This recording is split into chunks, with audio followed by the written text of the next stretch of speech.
다 함께 사도신경으로 화요일 새벽 예배를 하나님께 드리겠습니다.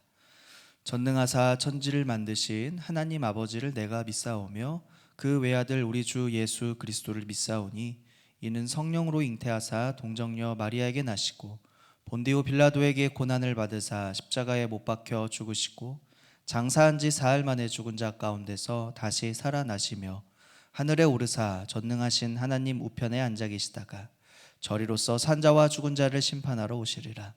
성령을 믿사오며 거룩한 공회와 성도가 서로 교통하는 것과 죄를 사하여 주시는 것과 몸이 다시 사는 것과 영원히 사는 것을 믿사옵나이다. 아멘. 다 함께 찬송가 435장 나의 영원하신 기업 함께 찬양하겠습니다.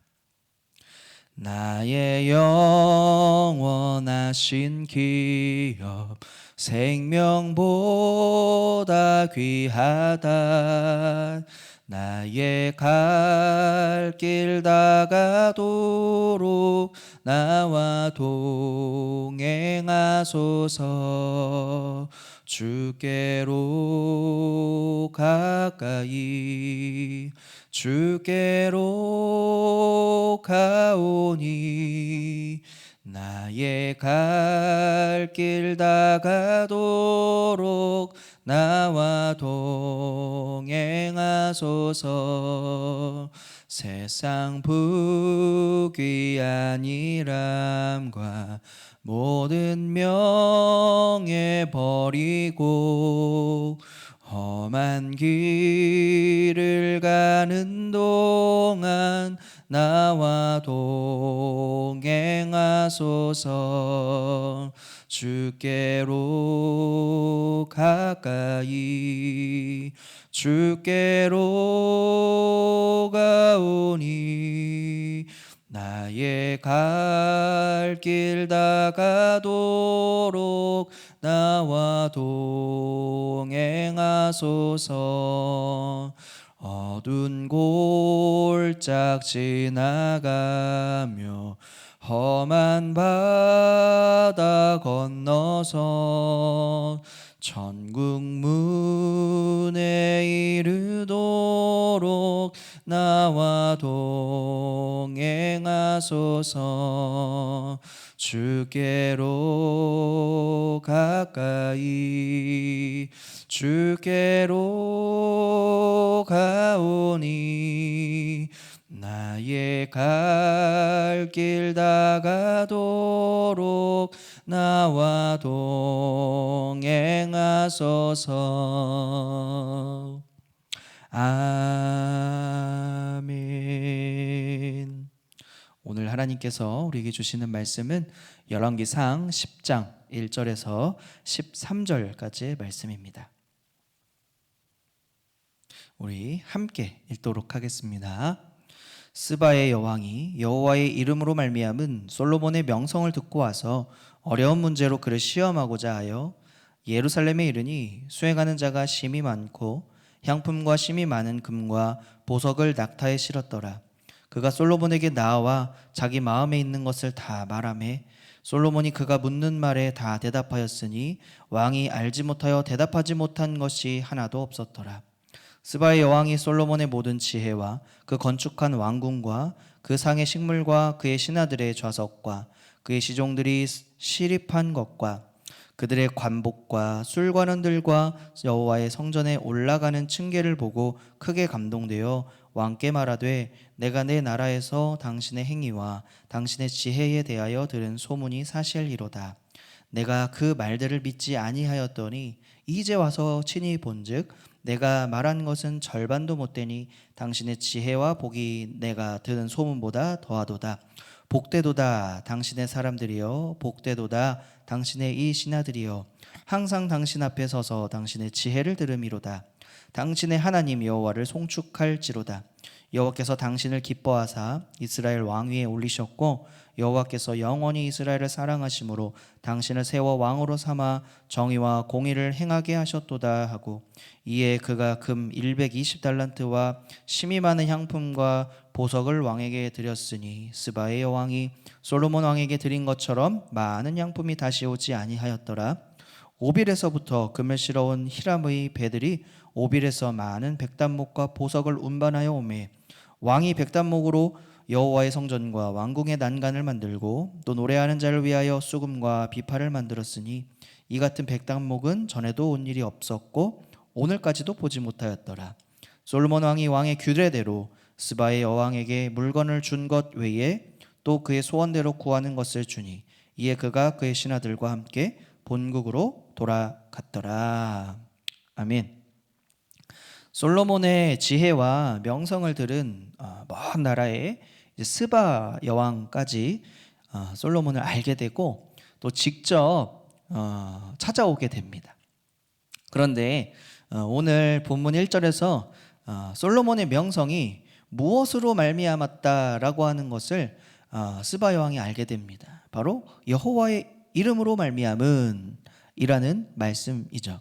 솔로몬이 누리고 있는 이 명성과 지혜와 그 능력은 그로 인한 능력과 잘남이 아니라 솔로몬의 능력과 잘남이 아니라 하나님의 이름을 위해 또 하나님의 영광을 위해 하나님께서 솔로몬에게 허락해 주신 베풀어 주신 은혜다라는 것입니다.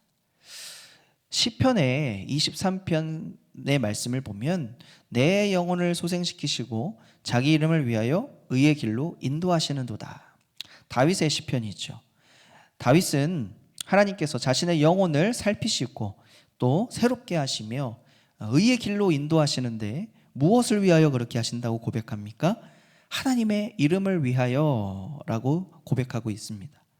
하나님께서 우리에게 새 힘을 주시고 또 바른 길로 인도해 가시는 이유, 그것 또한 하나님의 이름을 위하여 곧 하나님의 영광을 위함이다라는 것입니다. 자기 중심적인 사람과 하나님 중심적으로 살아가는 사람이 있습니다. 자기 중심적으로 살아가는 사람은요, 일이 무언가 잘 되면 그것이 자신의 능력에 의한 결과물로 생각합니다. 그러나 하나님 중심으로 사고하는 사람은 나에게 얻게 된 결과가 나로부터 시작된 것이 아니라 하나님께로부터 온 것을 잊지 않습니다.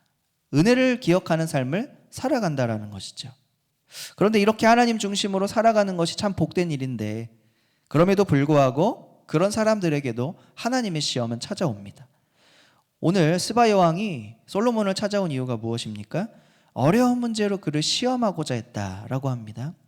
소문으로만 들었던 이 솔로몬의 지혜를 자신이 직접 시험하고 또 확인하려고 했던 것이죠. 그리고 그 지혜로움이 정령 사실이라는 것도 알게 되고 경험하게 됩니다. 더 나아가서 스바 여왕이 들었던 그 소문은 실제에 비하면 절반에도 못 미친다라고 하면서 솔로몬의 그 지혜와 그 부귀와 영화를 칭찬하고 또 격찬하는 것이죠. 9절 말씀에 보면 이렇게 스바 여왕이 고백합니다. 당신의 하나님 여호와를 송축할지로다. 여호와께서 당신을 기뻐하사 이스라엘 왕 위에 올리셨고 여호와께서 영원히 이스라엘을 사랑하심으로 당신을 세워 왕으로 삼아 정의와 공의를 행하게 하셨도다. 아멘. 자, 스바 여왕이 이렇게 솔로몬의 모든 부귀와 영화가 하나님의 이름으로 되었다라는 것을 격찬을 했지요. 동시에 하나님을 찬양하는 자리로 나아가게 됩니다. 솔로몬의 지혜와 부가 하나님께로부터 온 것을 그녀는 알았기 때문인데요. 이렇게 볼 때 어떻게 그녀가 솔로몬의 이러한 지혜와 또 영화를 통하여 어떻게 하나님께서 인도하셨고 하나님께서 베풀어 주셨던 것을 알 수 있었을까요? 그러나 하나님께서는 이 스바 여왕의 입, 이방 여인의 입을 통해서도 하나님은 놀라운 이야기를 듣게 하십니다. 하나님께서 솔로몬에게 그런 지혜와 부를 베푸시며 또 이스라엘의 왕으로 삼으신 이유가 바로 오늘 우리가 읽은 9절 이방 여인의 말과 같이 정의와 공의를 행하게 하셨다라는 것이죠. 곧 솔로몬이 가지고 있는 그 모든 것들은 솔로몬의 자신을 위한 것이 아니라 하나님의 백성들을 바른 길로 또 선한 길로 세워나가기 위한 하나님의 도구로 허락받았다는 것이죠. 하나님의 중심으로 사고하는 사람은 그 모든 허락된 여건들이 하나님께서 잠시 맡겨주신 하나님의 것이구나라는 것을 기억합니다. 하나님께서는 구약 성경에 보면 아브라함을 택하여 그를 부르시고 복을 주시며 이렇게 선포하시죠. 창세기 18장을 보면 내가 그로 그 자식과 건속에게 명하여 여호와의 도를 지켜 의와 공도를 행하게 하려고 그를 택하였나니. 아브라함을 택하신 것은 무엇입니까? 이유는 무엇입니까? 그의 자손들을 말씀 가운데 잘 가르치고 또 하나님께 순종하게 하고 또 옳은 길로 가도록 가르치기 위함이다 라고 하나님은 말씀하고 계십니다. 솔로몬은 그 누구보다도 지혜로운 사람입니다. 하지만 어느 순간 솔로몬의 생각과 그 마음 속에는 하나님이라는 것이 점점점 잊혀져 가고 사라져 가고 있는 것을 우리는 알 수가 있습니다.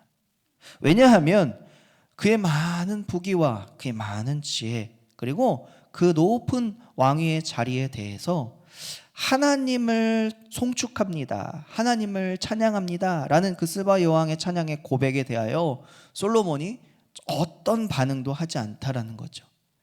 스바 여왕의 입을 통하여 다시금 하나님을 찬양하게 하고 또 하나님을 예배하게 하는 그 은혜를 깨닫게 하심에도 불구하고 솔로몬은 이후에 이 말씀 이후에 보면 자신만을 위해 그 모든 것을 허비하고 살아가는 모습을 보게 됩니다. 솔로몬은 그 이름의 뜻은 하나님께로부터 사랑을 받은 자입니다. 그러나 지금 상황은 어떻습니까? 점점 가장 지혜로운 바보가 되어가고 있는 것이죠. 하나님은 때로는 불신자로부터 하나님의 영광을 보게 하시고 듣게 하십니다. 그런데 우리는 마음속으로 어떻게 반응합니까? 어떻게 저 사람이 하나님을 찬양할 수 있을까? 그리고 어떻게 저런 사람이 하나님의 뜻을 알까? 라는 생각 속에서 내가 조금 더 이 사람보다는 낫지, 내가 더 하나님의 사람에 더 가깝지 라고 생각하진 않습니까? 하나님은 하나님의 사람들을 사랑하시고 귀하게 여기시며 세워주시지만 하나님은 예배받기 위하여 찬양받기 위하여 돌들로도 하나님의 영광을 나타내게 하신다라고 하셨습니다. 하나님은 모든 것을 다스리시고 모든 것 위에 계신 분이시죠. 우리에게 주신 하나님의 은혜, 그러면 어떻게 사용해야 될까요? 우리만 잘 간직하라고 주신 것이 아닙니다. 하나님의 의와 또 하나님의 이름을 나타내기 위하여 우리에게 주신 것입니다. 그렇기에 나 자신을 자랑할 수도 없고 그리고 남을 더 깎아내릴 수도 없는 것이죠. 오늘 하루를 우리가 살아가면서 하나님께서 주신 이 지혜와 은혜를 하나님을 더 드러내는데 사용되셔서 사는 날 동안 하나님의 놀라운 영광을 날마다 보게 하시고 시험이 다가올 때마다 지혜롭게 이겨내는 믿음의 백성들, 믿음의 성도들 다 되시기를 예수님의 이름으로 간절히 축복합니다. 아멘. 오늘 이 말씀을 우리가 붙들고 다음과 같이 기도하기 원합니다. 시험을 통하여 은혜의 의미를 다시 깨닫게 하시고 하나님 중심의 삶을 더욱 견고하게 살아갈 수 있는 기회가 되게 하여 주시고 은혜를 주신 이유가 무엇인지를 깨닫게 하시고 받은 은혜를 이웃과도 나눌 수 있도록 축복하여 주시옵소서. 이 시간 주님의 이름을 외치고 합심하여 기도하겠습니다. 주여, 하나님 감사합니다. 하나님의 백성들에게도 시험은 여전히 있습니다. 그러나 그 시험을 통하여 하나님의 은혜를 더 깊이 경험하게 도와주시고 그 은혜의 의미를 알게 하시며 하나님 중심의 삶을 살아갈 수 있도록 우리의 믿음을 더 견고하게 할 수 있는 기회가 되게 도와주시옵소서.